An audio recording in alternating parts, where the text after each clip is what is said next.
আল্লাহর হাবিব প্যারা নবীজি আমার ইরশাদ করেছেন, মান জাআলাল কুরআনা আমামা কাদাহু ইলাল জান্নাহ।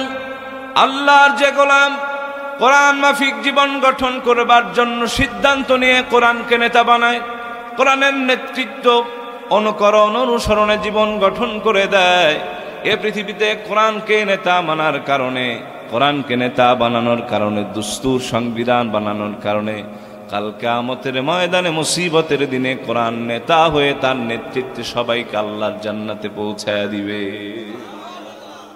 সুবহানাল্লাহ, জোরে কোন।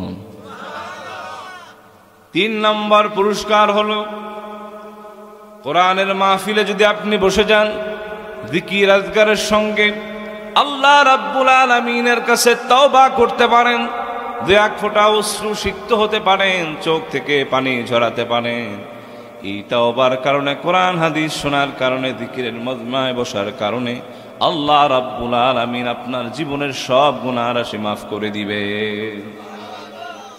সহিহ বুখারীতে এসেছে, আল্লাহর হাবিব ইরশাদ করেছেন, যখন কোনো ব্যক্তি কোরআনের জিকিরে বসে যায়, কোরআনের মাহফিলে বসে যায়, মধ্যবর্তী সময় আল্লাহ রাব্বুল আলামিন পাঠায় দেন একদল তার বিশেষ প্রাপ্ত, রহমত প্রাপ্ত, করুণা প্রাপ্ত এবং বিশেষ কিছু ফেরেশতাদের, যাদের ডিউটি হলো কোরআনের মাহফিলে যারা বসে, জিকিরে যারা করে, তাদের সব কিছু নোট করে নিয়ে যায় আল্লাহর দরবারে। আমার আল্লাহ পাক সব তো জানেন, তিনি তো অন্তর্যামী, ঠিক কিনা বলেন? তিনি বলেন, ইন্নাল্লাহা আলিমুম বিযাতিস সুদূর। যেখানে অন্তরের খবর কেউ জানে না, সবচেয়ে আপন হচ্ছে আপনার স্ত্রী, তিনি সবচেয়ে ঘনিষ্ঠ সময় থাকে, তিনিও জানেন আপনার অন্তরে কি চলে, আপনার মেধায় কি বলে, সবগুলো আমার আল্লাহ রাব্বুল আলামিন জানেন। ওই আল্লাহ পাক জানার পরেও ফেরেশতাদেরকে জিজ্ঞান, ওই বান্দারা কি করে, কি আমার কাছে চায়, তাদের চাওয়াটা কি? একজন বান্দা যখন কোরআনের মাহফিলে বসে যায়, কোরআন হাদিসের নির্ভরতায় যখন বায়ান শুনে, সে জান্নাতের আশা করে, ঠিক কিনা বলে? তারা ডেকে বলেন, আল্লাহ, তারা আপনার জান্নাত চায়। আমার আল্লাহ রাব্বুল আলামিন বলেন, ফাহাল রাআউহা, তারা কি আমার জান্নাত দেখছে নাকি? ওগো ফেরেশতারা বলো। ফেরেশতারা উত্তর দেয়, আল্লাহ, তারা তো আপনার জান্নাত দেখে নাই। কোরআন হাদিস ওলামায়ে কেরাম বলেন, তাই বিশ্বাস করেছেন। আমার আল্লাহ পাক ডেকে বলেন, ও আমার ফেরেশতারা রে, তোমরা সাক্ষী থাকো, যারা আমি আল্লাহ রাব্বুল আলামিনকে দেখলো না, বিশ্বাস করলো, জান্নাতের কথা কোরআন হাদিসে ওলামায়ে কেরামের জবান থেকে শুনলো, তারপরও বিশ্বাস স্থাপন করলো, যাও, যারা আমাকে দেখলো না, জান্নাতকে দেখলো না, এরপরে বিশ্বাস স্থাপন করলো, ওই গোলামদের জন্য আমি জান্নাত ওয়াজিব করে দিলাম। আমরা বনি আদম, হাজার ধরনের গুনাহ আছে, ঠিক কিনা বলেন? মানুষের জমি খেয়েছি, কারো উপরে নির্যাতন করেছি, নিপীড়ন করেছি, কারো গীবাত শিকায়েত করেছি, কারো অন্যায় ভাবে তাদের উপরে হাত তুলেছি, এই যে হাজার ধরনের গুনাহ আছে। আপনি যদি আল্লাহ রাব্বুল আলামিনকে গফুর গফফার জেনে মাপ চান, এক মুহূর্তের মধ্যে আমার আল্লাহ পাক সব গুনাহ মাফ করে দিতে পারেন। পড়েন, পারেন কিনা বলেন? হাদিসে কুরসির একটি অংশ বিশেষ শোনাচ্ছি। আল্লাহর প্যারা নবীজি মুহাম্মদ আল-রাবি সাল্লাল্লাহু আলাইহি ওয়াসাল্লামের মাধ্যমে আল্লাহ পাক হাদিসে কুদসিতে বয়ান করেছেন।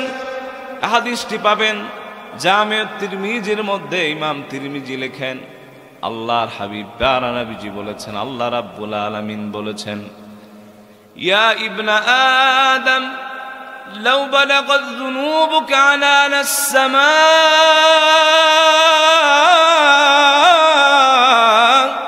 থুম্মা ইস্তাগফারতানি লাগফারতু লাক ওয়ালা উবালি।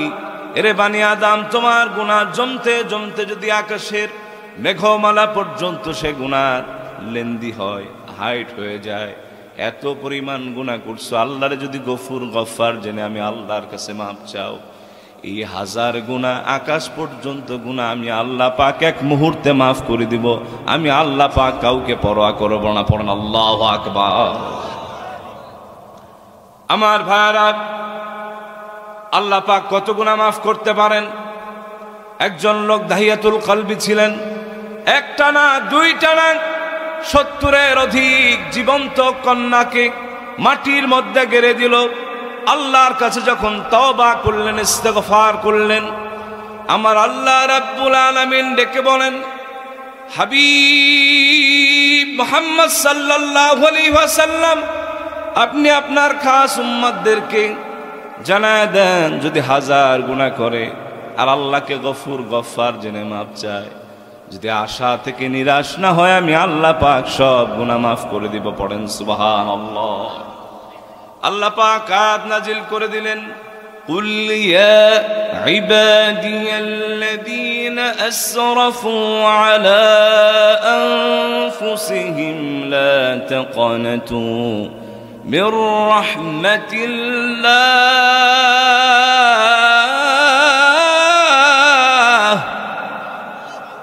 ইন্নাল্লাহা ইয়াগফিরুয যুনুবা জামিআ ইন্নাহু হুয়াল গফুরুর রহিম। জোরে পড়ুন আল্লাহু আকবার। আল্লাহ পাক ডেকে বলেন, ও আমার প্রিয় রাসূল মুহাম্মদ সাল্লাল্লাহু আলাইহি ওয়াসাল্লাম, আপনাকে যারা অনুসরণ শতভাগ করে এই গোলামদেরকে বলে দেন, আমি আল্লাহ পাকের কাছে যদি রহমান রহিম জেনে, গফুর গফফার জেনে, 1000 গুনাহ থেকে নিরাশ না হয়ে, আল্লাহর রহমত থেকে নিরাশ না হয়ে, আমি আল্লাহকে গফুর গফফার জেনে মাপ চাই, জীবনের সব গুনাহ আমি আল্লাহ পাক মাফ করে দিব। ওই আল্লাহ রাব্বুল আলামিন তো সব সময় বাহানা খুঁজেন বান্দাকে মাফ করার জন্য। আপনারা যখন কোরআন হাদিসের নির্ভরতায় কথা শোনেন, জাহান্নামের বয়ান যখন হয়, হাসরের কথা যখন উঠে আসে, কবরের আযাবের কথা যখন আপনার সামনে বলা হয়, অজান্তে চোখ থেকে বে পানিগুলো পড়তে থাকে। এগুলো সব আল্লাহর ফেরেশতারা ভিডিও করে আল্লাহ রাব্বুল আলামিনের কাছে নিয়ে যায় আমলনামা হিসাবে। আমার আল্লাহ রাব্বুল আলামিন বলেন, আমি তো তাদের জান্নাত আশা ছিল, জান্নাত দিলাম, মনটা নরম কেন, চোখে পানি কেন? তারা আমি আল্লাহ রাব্বুল আলামিনের কাছে কি চায়? ফেরেশতারা বলেন, আল্লাহ 1000 গুনাহ তাদের আমলনামায় আছে, যেই গুনাহ যদি মা জানতো সন্তান বলে পরিচয় দিত না, বাবা জানলে মেয়ে বলে পরিচয় দিত না, প্রিয়তমা স্ত্রী যদি জানতো কাছে ভিড়তে দিত না, সন্তান জানলে বাবা বলে পরিচয় দিত না। এই গুনার কথা মনে করে গফুর গফফার আপনারা জেনে চোখ থেকে একটু পানি ফালাইল, আল্লাহ আপনার জাহান্নামের আগুন থেকে তারা বাঁচতে চায়। আল্লাহ রাব্বুল আলামিন ডাক দিয়া বলেন, ফাহাল রাআউহা, তারা কি আমার জান্নাত দেখলো নাকি? আবার পরক্ষণে বলেন, ফাহাল রাআউহা, তারা কি আমার জাহান্নাম দেখছে নাকি? তারা কেন কাঁদে, কেন চোখ থেকে পানি ফেলে? আমার আল্লাহর ফেরেশতা বলেন, আল্লাহ আপনারাও তারা দেখে নাই, জাহান্নামও দেখে নাই। জাহান্নাম যদি দেখতো দুনিয়াদারি করতে পারতো না। ও আল্লাহ, না দেখি আপনারে বিশ্বাস করে, আপনার আযাব মানে, আপনার জাহান্নামের শাস্তি মানে। আমার আল্লাহ পাক একটা ডাক দিয়ে বলেন, আরে ফেরেশতারা, তোমরা সাক্ষী থাকো, যারা আমি আল্লাহ পাককে দেখলো না, জাহান্নামকে ভয় করলো, যাও তাদের জীবনের সব গুনাহ রাশি আমি আল্লাহ পাক ডিলিট করে দিলাম। 1 নম্বর পুরস্কার পেলেন, হেদায়েত প্রাপ্ত হয়েছেন। 2 হচ্ছে কোরআনকে ভালোবাসার কারণে, কোরআনকে নেতা মানার কারণে 1 সেকেন্ড জাহান্নামের আগুনে পুড়বেন না। সুবহানাল্লাহ বলেন। 3 নম্বর হচ্ছে আপনার জন্য জান্নাত আল্লাহ রাব্বুল আলামিন বন্দোবস্ত করবেন, ওয়াজিব করবেন। 4র্থ হলো আপনাকে এই কোরআনের মাজমায় বসার কারণে আল্লাহ পাক জীবনের জন্য যত গুনাহ আছে মুহূর্তে মাফ করবেন, জাহান্নাম আপনার জন্য চিরতরে হারাম করে দিবেন। পড়েন সুবহানাল্লাহ। 5ম নম্বর হলো আপনি যদি কোরআন শোনেন, আল্লাহ পাক স্বর্গীয় সুখ দান করবেন। পড়েন সুবহানাল্লাহ।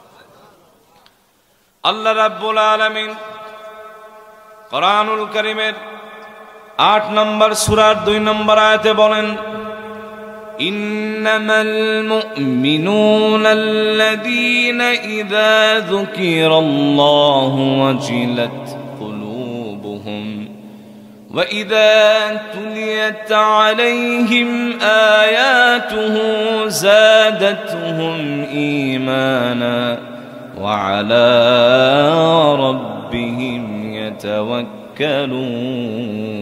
জোরে পড়ুন আল্লাহু আকবার। আল্লাহ রাব্বুল আলামিন ডেকে বলেন, আমার বিশ্বাসী গোলামদের সামনে যখন আল্লাহর কোরআনুল কারীমের জিকির হয়, কোরআনুল কারীম তেলাওয়াত করা হয়, খুলাসা বয়ান করা হয়, আমার আল্লাহ পাক তাদের হৃদয়ের মধ্যে প্রকম্প দান করেন। কোরআনের কথা শুনলে, আযাবের কথা শুনলে, এই সিধা কথাগুলো শুনে তার হৃদয়টা প্রকম্পিত হয়ে যায়। আল্লাহর রহমত এবং নুসরাত দিয়ে আল্লাহ পাক শান্ত মন শান্ত করে দেয়। যাদাতহুম ঈমানা, ঈমান বাড়ায় দেন। মুফাসসিরগণ লেখেন, ঈমান তো নির্দিষ্ট কিছু বিষয়ের নাম, তাহলে ঈমান বাড়ান কেমনে? এর মানে হলো যখন অপরাধ করা হয়, হাদিসে এসেছে যখন একজন মানুষ পাপ কাজ করে তার কলবের মধ্যে কালো একটা জংয়ের মতো পড়ে যায়, এ কারণে একদিন, 2 দিন, 3 দিন, 4 দিন এভাবে করতে করতে যখন ডিউরেশন বাড়তে থাকে, এই পাপের সংখ্যা বাড়তে থাকে, কলবের মধ্যে আর কোনো ফাঁকা জায়গা থাকে না। ওই ব্যক্তির নামাজ ভালো লাগে না, রোজা ভালো লাগে না, পর্দা ভালো লাগে না, মা বাবার সঙ্গে ভালো আচরণ করতে তখন ভালো লাগে না, ভালো লাগে ডিজে গান, ভালো লাগে হিন্দি গান, ভালো লাগে যাত্রা। এই ব্যক্তিরা যখন আল্লাহ রাব্বুল আলামিনের কোরআন ধরে, কোরআন পড়ে, তখন তাদের হৃদয়টা প্রকম্পিত হয়ে যায়। আল্লাহর কথা স্মরণ হয়, আখিরাতের কথা স্মরণ হয়। পাশাপাশি যখন আল্লাহ রাব্বুল আলামিনের কোরআন ধরতে থাকে, জিকির পড়তে থাকে, ওই যে পূর্বে যে খারাপ কাজ করেছিল, এর কারণে ঈমানের নূর বা কুওয়াত বা শক্তিটা হারিয়ে গিয়েছিল। হাদিসে এসেছে, কোরআন হাদিসে এসেছে, চোর যখন চুরি করে, আল্লাহ পাক ঈমানের যে দৌলত আছে, নূর আছে, তা সরায় নেন। তওবা করলে আবার আল্লাহ পাক ফেরত দেন।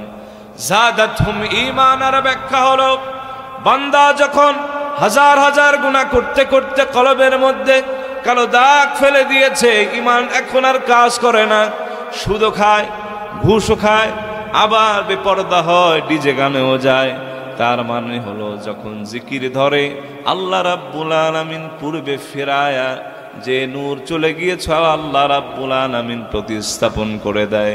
এর মানে যাদাতহুম ঈমানা, ওই ব্যক্তির ঈমানের নূর বেড়ে যায়। পড়েন সুবহানাল্লাহ।